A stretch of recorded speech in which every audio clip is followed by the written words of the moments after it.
Ada? Naila? Noviana? Oktavia? Resya? Renita? Retno? Revalia? Revalia Arum? Salsabila? Tasya Aulia? Tias? Yaya Fatul?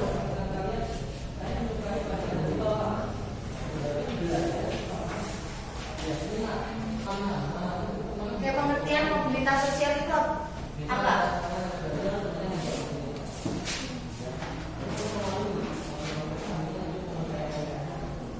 Mobilitas sosial gerakan pindah-pindah,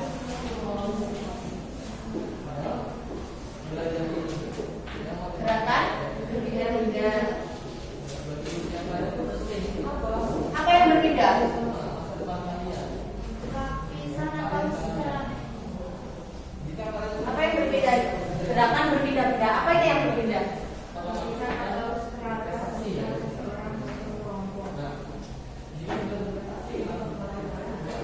Lapisan atau strata sosial seseorang. Lapisan atau strata sosial. Oke. Lapisan strata sosial siapa itu? Yang gerakan berpindah-pindah. Lapisan strata sosial. Siapa yang di strata sosial ini punya siapa? Pilih siapa?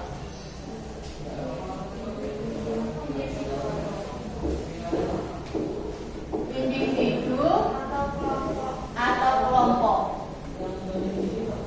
Nah, individu atau kelompok ini disebut apa?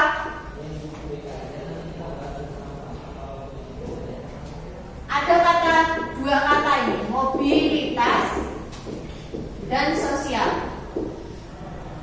Mobilitas itu sudah sampai sebutkan di atas. Nah, sosial ini apa? Sosialnya apa?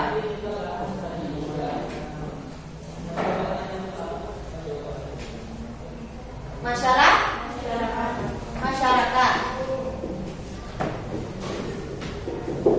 Jadi pengertian mobilitas sosial adalah gerakan berpindah-pindah dari lapisan atau strata sosial dari individu atau kelompok yang disebut dengan masyarakat. Sampai di sini paham? Paham ya? Oke. Ada yang ditanyakan? Enggak ada. Kita ke bentuk-bentuk ya. Bentuk-bentuk. Kalau sudah paham, kita ke bentuk-bentuk.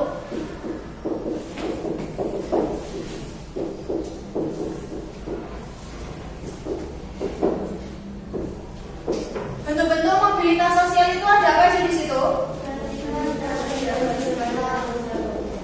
Vertikal dan horizontal.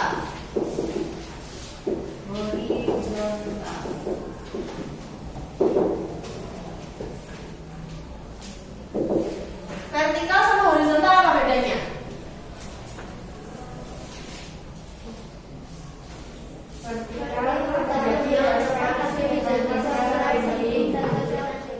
Yuk, apa? Mobilitas sosial vertikal apa yuk? Siapa? Dapat dibedakan nanti menjadi sosial sinking dan sosial tinggi. Ya, oke, ada dua.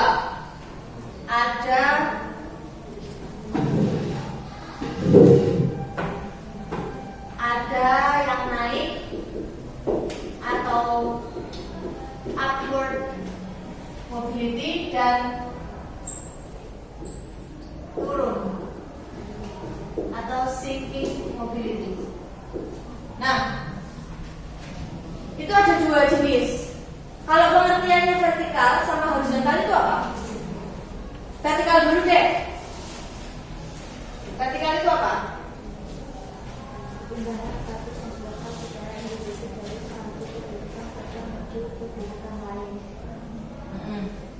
Sederhana, sama apa beda itu? Beda. Sederajat atau enggak sederajat? Sederajat. Oke. Vertikal adalah tidak sederajat. Oke. Di situ di bentuk mobilitas sosial yang vertikal itu perpindahan yang tidak sederajat. Nah, maksudnya mobilitas sosial itu kan perpindahan status yang tidak sederajat. Prinsipnya seperti yang ada di buku, bahwa hampir tidak ada masyarakat yang sistem sosialnya bersifat tertutup. Kemudian sistem sosialnya berlapis-lapis di masyarakat. Jadi misalnya ada seorang petani, kemudian pegawai negeri swasta, kemudian pemerintahan. Nah, itu ada lapisan sosialnya, ada lapisannya. Kemudian berlaku umum. Nah, berlaku umum ini maksudnya jadi masyarakat itu punya ciri sendiri. Jadi misalnya kalangan petani punya cirinya seperti apa? Cirinya misalnya bisa bekerjanya di daerah sawah, kemudian dari pakaiannya mungkin yang berbeda, kemudian gaya bicaranya juga berbeda. Nah, itu punya ciri khasnya sendiri. Jadi pegawai pemerintahan punya cirinya sendiri, misalnya harus pakai sepatu yang warna ini, harus pakai baju yang seperti ini, penampilannya seperti ini. Nah, itu sudah punya ciri-ciri yang masing-masing berbeda lapisan sosialnya. Kayak gitu. Terus laju mobilitas sosial vertikal dapat disebabkan oleh faktor ekonomi dan sebagainya macamnya. Nah, jelas kan tadi yang saya sebutkan, lapisan sosial di masyarakat petani itu ekonominya seperti apa, kemudian sistem untuk ciri khas pekerjaannya seperti apa, di pegawai pemerintahan itu seperti apa, itu sudah jelas. Jadi petani itu seperti ini, dokter itu seperti ini, polisi itu seperti ini, itu jelas. Jadi dari segi pekerjaan maupun dirinya sendiri, ataupun ciri khas gaya bicara, kemudian logat itu kayak kalian orang Blitar ya piye to cacah kandhanio, ya kan? Jelas logatnya Blitar kan begitu. Kalau orang Surabaya yo gak iso rek yo kok sampeyan iki. Nah, logatnya sudah beda. Nah, itu punya ciri khas yang sendiri-sendiri di masing-masing daerah maupun di sistem lapisan sosial masyarakat. Kemudian yang terakhir, mobilitas sosial vertikal disebabkan beragam faktor, tidak ada kecenderungan yang berkesinambungan atau kontinu, baik bertambah naik ataupun turun, tapi selalu mengalami perubahan. Jadi ya tetap di situ, gitu. Maksudnya seorang petani itu ya tetap petani, nah, tapi tidak mengalami perubahan atau naik ataupun turun. Jadi misalnya seorang petani itu ya bapak saya seorang petani, ya sudah, karena bapak saya seorang petani, statusnya sebagai orang petani. Tapi nanti ketika dia mempunyai generasi baru, saya sebagai generasinya itu bisa mengalami perubahan. Tapi kalau bapak saya itu sudah stuck menjadi seorang petani. Paham ya? Nah, di situ proses yang mempengaruhi itu apa di buku itu? Ada berapa? Proses yang mempengaruhi adanya mobilitas sosial vertikal itu ada berapa di situ? Ada 4 apa aja? Penerimaan, kenaikan pangkat, degradasi, kemudian pelepasan. Oke. Penerimaan, kenaikan pangkat, degradasi, dan pelepasan. Siapa yang mau menjelaskan satu-satu? Menjelaskan siapa? Apa saya tunjuk aja? Sukarelawan? Ayo silakan. Daripada saya tunjuk. Gak apa-apa. Salah benar saya gak apa-apa. Ya, siapa namanya? Ya, monggo. Penerimaan adalah kualitas seorang menjadi syarat yang ditentukan dalam masyarakat modern untuk menduduki suatu jabatan tertentu di sebuah instansi atau perusahaan. Intinya apa itu di situ? Berarti Kualitas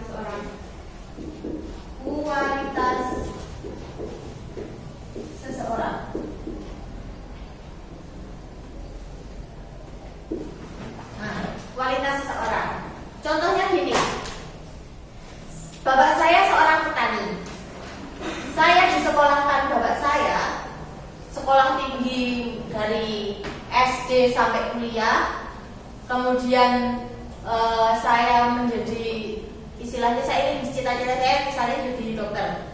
Saya sekolah mendapatkan beasiswa, kemudian mendapat prestasi yang membanggakan. Nah, saya jadi dokter sudah sumpah dokter, sudah magang menjadi dokter muda, kemudian saya jadi dokter.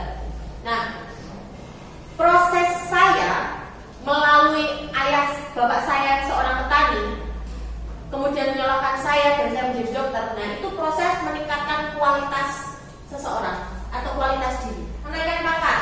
Siapa yang mau jawab?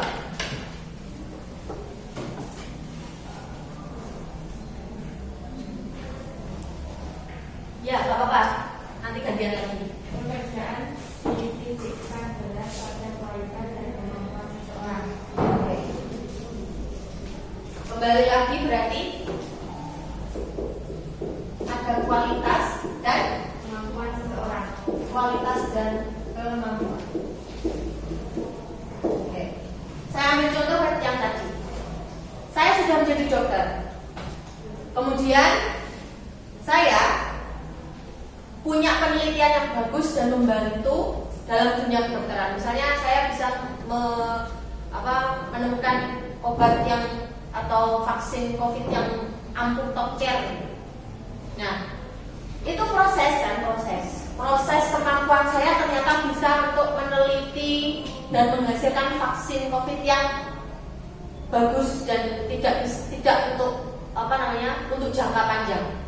Jadi untuk sekali suntik, wis gak usah suntik maneh, wis gak usah vaksin maneh, sudah itu cukup satu. Nah, kualitas saya sebagai dokter dan kemampuan saya untuk memproduksi tadi, nah nanti seiring waktu kemudian dedikasi pengalaman dengan misalnya saya sudah 10 tahun di dunia kedokteran, saya bisa naik pangkat menjadi direktur rumah sakit, bisa menjadi direktur rumah sakit di Blitar. Kemudian saya punya prestasi lagi, punya pengalaman yang lebih lagi. Saya bisa naik ke menjadi anggota ataupun direktur di Ikatan Dokter Indonesia. Kayak gitu, menaikkan pangkat. Ada kualitas, ada kemampuan, kemudian ada dedikasi, kemudian ada juga prestasi. Itu di situ di kenaikan pangkat. Paham ya? Paham benar loh, ini jangan gini kok loh. Oke, degradasi. Ya. Suatu tindakan untuk mengganti seseorang yang kurang cakap dengan orang yang lebih cakap kemampuannya. Oke, intinya Menurunkan kedudukan.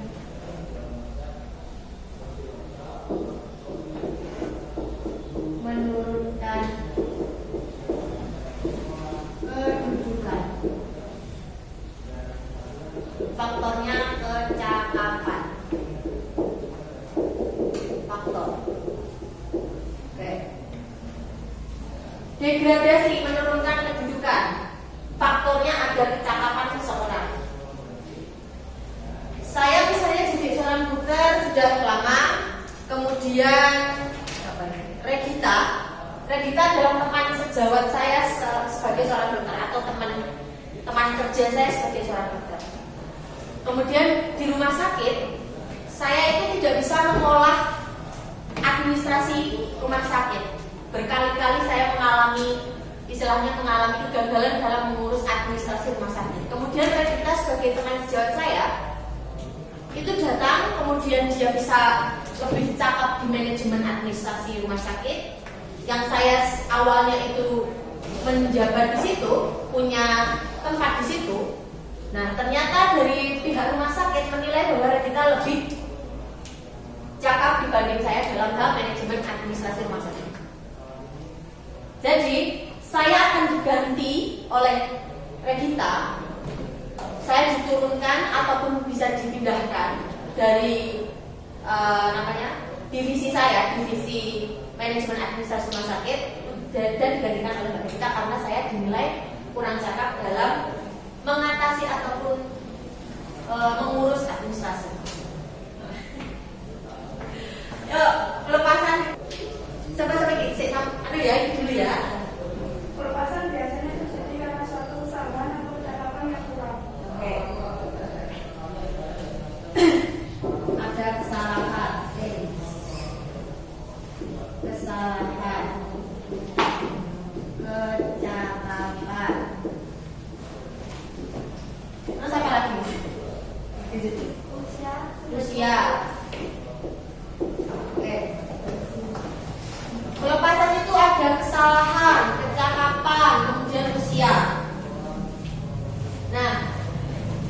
misalnya gini, saya itu sudah jadi dokter, terus ternyata saya mengurus segala macam, ternyata saya misalnya jadi dokter di situ, jadi dokter bedah misalnya, dokter bedah, kemudian saya ternyata membedah pasien itu ternyata malpraktek saya.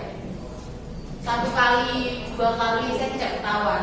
Ketiga kalinya saya ternyata ketahuan karena efek malpraktek itu ternyata bisa merusak tubuh, menyebabkan kematian juga bisa, menyebabkan cacat tubuh lainnya. Nah, saya ketahuan kan karena melakukan malpraktek. Nah, ini kan termasuk kesalahan, ya kan, kesalahan, menyalahi istilahnya menyalahi aturan sebagai seorang dokter, menyalahi sumpah dokter. Nah, akhirnya karena saya sudah mengalami, maksudnya melakukan malpraktek, saya akhirnya diturunkan dan dicabut gelar dokter saya karena melakukan malpraktek, kesalahan di dalam bidang ini. Kemudian kecakapan tadi juga bisa di kesalahan tadi. Jadi saya tidak bisa membedah dengan baik dan akhirnya menyebabkan kesalahan, yaitu kesalahan malpraktek. Nah, akhirnya juga saya dilepas oleh rumah sakit, dicabut izin dokter saya, izin praktek saya dicabut, akhirnya saya dilepas dan saya bukan statusnya bukan jadi dokter. Kemudian usia misalnya tadi Mbak Regita itu sudah usianya sudah tidak mumpuni lagi di dalam bidang kedokteran, sudah istilahnya wis kate jahit itu wis blawur. Ngerti blawur kan? Blawur wis gak ketok. Nah, akhirnya ketika itu sudah memasuki usia yang sudah pensiun, nah itu sudah jadi